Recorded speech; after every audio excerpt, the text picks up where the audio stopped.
E aproveitando para trazer um pouquinho também do tema da segurança pública, o presidente da República falou sobre isso na reunião ministerial e o ministro da Justiça, Ricardo Lewandowski, afirmou que o texto da PEC da segurança pública só será encaminhado ao Congresso Nacional depois de ser discutido com os governadores e também os chefes dos poderes judiciário e legislativo. Qual que é a fala do ministro Lewandowski ali? Eu vou trazer para vocês. O presidente ouviu e decidiu ampliar o debate. Ele pretende fazer a discussão mais ampla com toda a sociedade, com os governadores e chefes de poderes. Não vai ser discutido entre quatro paredes, mas com toda a sociedade brasileira. Agora, há uma dificuldade de ter um consenso entre os governadores sobre esse alinhamento do governo federal, né, nessa verticalização que ele busca da segurança pública aqui no país. De que maneira que você acha que esse debate vai ser absorvido pelos chefes dos estados, hein, Gustavo Segré? Eu duvido que vai prosperar esse projeto, porque hoje a Constituição estabelece que, salvo delitos federais, a segurança está em manos da polícia, dos estados e dos municípios através da Guarda Municipal.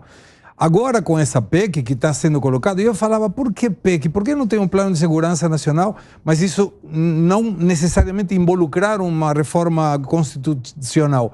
E aí o resultado é, peraí, o Estado federal, o governo federal está querendo abarcar um pouco mais de preponderância nessa situação de segurança. E eu, sinceramente, não vejo um motivo. E eu duvido, de novo, volto nos indicadores, que alguém que tem indicadores melhores vai aceitar uma reforma que involucre a sua política de segurança para piorar. Não tem como. Ninguém vai querer fazer isso. E aí, pode até ter uma reunião com governadores, mas quem resolve é deputados e senadores. E eu não sei se vai ter um apoio tão grande para uma PEC no Congresso Nacional para um assunto tão determinado, onde fica muito claro que o governo federal quer utilizar o recurso que tem para impor algumas questões para os governos dos estados e dos municípios. Agora, Fábio Piperno, o que você acha do envolvimento do Legislativo e do Judiciário nessa história? Mas isso vai acontecer em algum momento. O governo, aliás, o ministro Lewandowski, inclusive, já falou que precisa, antes de enviar qualquer coisa, ele precisa de um acordo, né, de conversar com os estados. Então, veja, não é que um estado vai interferir na política do outro, tal. Assim, é realmente saber, ouvir dos estados ideias. Porque, por exemplo, no caso de São Paulo, a gente tem visto aqui rotineiramente operações que envolvam combate ao crime organizado. Ora, esse crime organizado, ele não atua somente dentro dos limites de São Paulo. Você pega um grupo como o PCC, por exemplo, ele tem ramificações no Mato Grosso, porque ele tem vasos comunicantes aí com o país aqui da nossa vizinhança, então é óbvio que a atuação dele também acaba se espalhando por outros estados. Sendo assim, como não ouvir governadores desses outros estados para, por exemplo, nesse caso pontual do PCC, saber o que pode ser feito. Então, nesse sentido é importante conversar e, mais do que isso, não tem solução se não conversar. Se não sentar todo mundo e falar, olha, aqui no meu estado eles estão atacando assim. Ah, no meu eles estão já entrando na economia formal. Ah, no meu é no jogo. Então, o que nós podemos fazer? Então, tem que exatamente mapear tudo isso para, a partir dessas informações, porque o central aí, o fundamental nisso é ter boas informações. As ideias elas vão surgir com base nessas informações. Eu quero até trazer uma manifestação do presidente da República depois dessa reunião com o ministro Lewandowski sobre o que o crime teria se tornado aqui no país. Vamos acompanhar. A gente não pode brincar de fazer segurança pública. A gente sabe a dificuldade que é a segurança pública. A gente sabe a organização que está acontecendo no crime organizado nesse país e no mundo inteiro, porque o crime organizado virou uma multinacional de delitos e muitas vezes estão muito à frente, sabe, da própria polícia dos estados. Bom, Alan Gani, o presidente da República está falando a compreensão dele sobre o que se tornou o crime organizado no país, mas há uma preocupação da Casa Civil sobre grana, porque quando a gente falar de projeto para poder incrementar a segurança pública no país, a gente vai estar te falando também de mais gasto público nesse sentido, inclusive para os estados, se a gente pensar em reforço de policiamento. Diante da possibilidade de congelamento, de bloqueio de verba pública, como é que o governo vai se organizar e também lançar para os governos estaduais que já estão vivendo dívidas e tentando negociações, a ideia de, olha, o policial ou o policiamento vai ter de aumentar por aí também? Boa pergunta, Evandro, por porque você toca com essa pergunta numa questão fundamental, que é a limitação orçamentária. No mundo real, o orçamento ele é limitado, portanto, o governo tem que fazer escolhas. E segurança pública é uma prioridade. Então, vamos cortar de determinadas áreas, vamos cortar subsídio, vamos acabar com os mínimos constitucionais, vamos, de fato, implementar uma boa regra fiscal e respeitar esta regra para daí sobrar mais recursos para a segurança pública. Agora, mais recursos, mais dinheiro ao combate ao crime, Evandro, não é suficiente.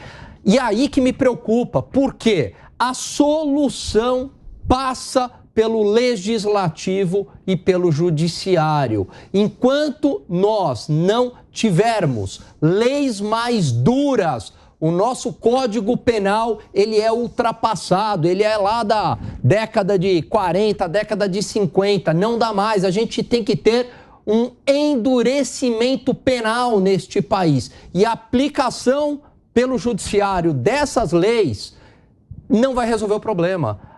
Porque o bandido ele tem a certeza da impunidade. O crime organizado e o desorganizado também, esse assalto em rua de celular e mata por um celular, ele cresceu muito por conta da impunidade. Porque grupos organizados têm essa ideia, essa visão de que o bandido é um coitadinho, que ele só é bandido por conta do sistema, bababá, bababá. E aí, leis fracas, um judiciário que também não aplica corretamente essas leis, e aí não adianta colocar mais dinheiro se não atacar a causa do problema, a impunidade. Agora, 4h27, o pessoal da rádio vai para um rápido intervalo. Daqui a pouco eu espero vocês.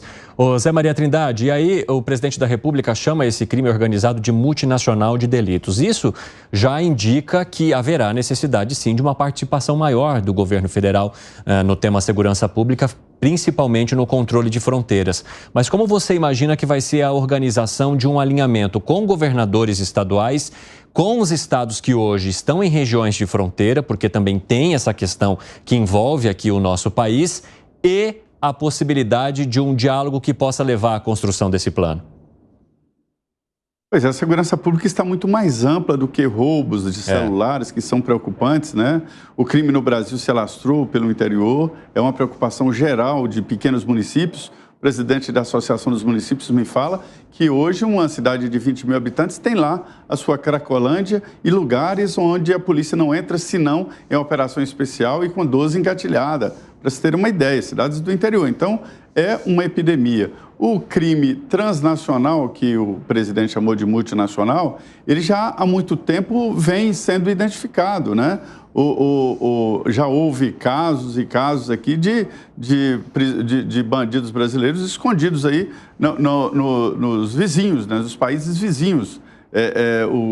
Vários casos. Não vou ficar citando nome de facção nem de pessoas. Uhum. E agora se vê que há, inclusive, uma conexão de vários crimes diferentes, como máfia italiana com facções criminosas no Brasil. Então, é verdade que o crime se organizou mais do que a polícia. O sonho da Organização de Segurança Pública é que se repita o que aconteceu na Copa do Mundo, ou seja, unificação, não a unificação das polícias, mas a unificação de comandos. E houve aqui em Brasília uma central em que concentravam todas as informações. Foi muito importante. Houve, inclusive, a interceptação de grupos terroristas que atacariam o Brasil na época da Copa do Mundo, né? E houve a interceptação e não aconteceu porque houve um trabalho pesado de inteligência. Então, o sonho é a repetição disso, a repetição desta unificação. Só que o presidente sabe que isso é um assunto polêmico. Há uma cobrança do governo federal constante, o governo tem que fazer algo. Mas a Constituição dá aos governos estaduais o comando da Polícia Militar, comando da Polícia Civil e, inclusive, da Polícia Rodoviária Estadual. Então, os estados é que são responsáveis. Mas o governo não pode mais ficar num mero repassador de verbas, tem que agir. E é esta a proposta. Primeiro, o presidente chamou os ministros que foram governadores e recebeu deles ali orientações políticas de como encaminhar esse processo, que foi gerado lá atrás, lá na fase de transição. Na fase de transição, eu vi essa discussão, esse debate, né? Houve, inclusive, a ideia de criar o Ministério da Segurança Pública. E eu entendo que o Ministério da Justiça acabou. Tinha que trocar o nome, não criar um novo. mas seria Ministério da Segurança Pública e Justiça. O Ministério da Justiça foi o primeiro criado, lá por Dom Pedro, como o escritório dos negócios jurídicos. E servia para o presidente ter um interlocutor, conversar com o Supremo. Agora não precisa. O presidente conversa diretamente com o Supremo. Se tirar a segurança pública do Ministério da Justiça, fica a defesa do consumidor e índios. Ou seja, hoje o Ministério da Justiça é o Ministério da Segurança Pública. Falta o governo entender isso e nomear o ministro do ramo, ou seja, de Segurança Pública.